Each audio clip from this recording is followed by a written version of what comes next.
আজকে সারাদিনটা যে কি করে কেটে গেল আমি নিজেও জানতে পারলাম না। কোনো কাজ গুছিয়ে করা সেই সব কিছুই হলো না। কেন হলো না, কি করতে হলো না, অবশ্যই পুরো ভিডিওটা দেখতে থাকো।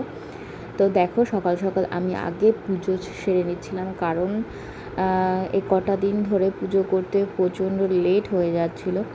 তোমাদের সবাইকেই বলেছিলাম যে আমার মায়ের শরীর খারাপ। এবার ওর জন্য আগের দিন তো মা ছিল, তো ওর জন্য তারপরে সকালবেলায় উঠে নিয়ে আগে পুজোটা দিয়ে নিচ্ছিলাম, কারণ ঠাকুরকে তো অত বেলায় খেতে দিলে কেমন লাগে, কিন্তু কি করব, সময় উঠেই হচ্ছে না। তারপরে দেখো, মা ওইদিকে রান্না বান্না করছিল, আমি আবার পুজো টুজো দিয়ে উঠে নিয়ে জামা কাপড়গুলো মেলে দিচ্ছিলাম। আর এত রোদ গরম পড়ছে, মানে সহ্য করা যাচ্ছে না। এই মেঘলা হচ্ছে, কিন্তু বৃষ্টি হওয়ার কোনো নাম নেই। বৃষ্টি হলে মনে হচ্ছে কি বাঁচি, আর বলার মতো না। আর আমাদের সামনেই ধানের খোলা, দেখো এইভাবে রোদ্দুরটা সারাটা দিন ধরে পড়ে। মিনিমাম মানে একটা দুটো না বাজলে আমাদের রোদ্দুর কমে না। কারোর বাড়িতে কি এরকম আছে? অবশ্যই কমেন্টে জানিও। আমি মানে আমার বাপের বাড়িটা এখন পুরোপুরি ঘরের মধ্যে সব কিছু হয়ে গেছে, ওর জন্য বেঁচে গেছি।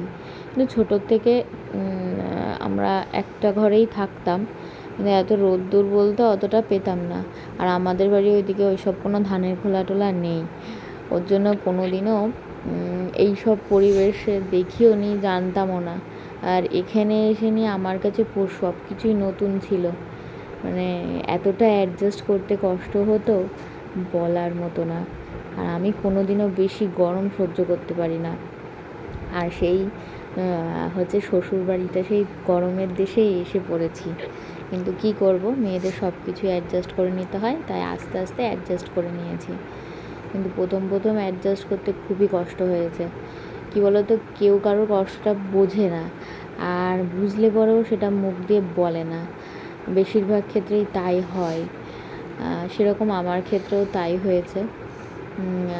কিন্তু সব কিছু অ্যাডজাস্টের ওপর নির্ভর করে, তাই ওর জন্য আস্তে আস্তে অ্যাডজাস্ট করতে শিখে গেছি।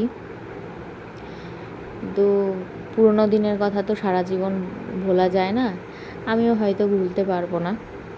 যাই হোক, তারপরে ভাত খাওয়ার জন্য মানে টিফিন বাটিতে নিয়ে যাব বলে বরমশাইয়ের ভাত নিয়ে যাব, বাবার ভাত নিয়ে যাব, তারপরে মাকে ভাত দেবো, সব কিছু গোছাচ্ছিলাম।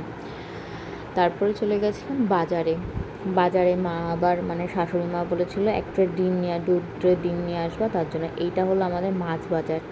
আমাদের সব বাতকুলা বাজার অনেকটা বড়, মাছ বাজার আলাদা, তারপরে সবজি বাজার, সবজি মার্কেটটা আলাদা, আর এমনি তো দোকানপাট আলাদা আছে। তারপরে দেখো, আমি চলে এসেছিলাম আমার বাপের বাড়িতে মাকে আর কি খাবার দিতে। দেখো আমার ছোট্ট সোনাটা খেলা করছে, দেখেছো কেমন বিচ্ছু হয়েছে, আড্ডা ভালো বোঝে।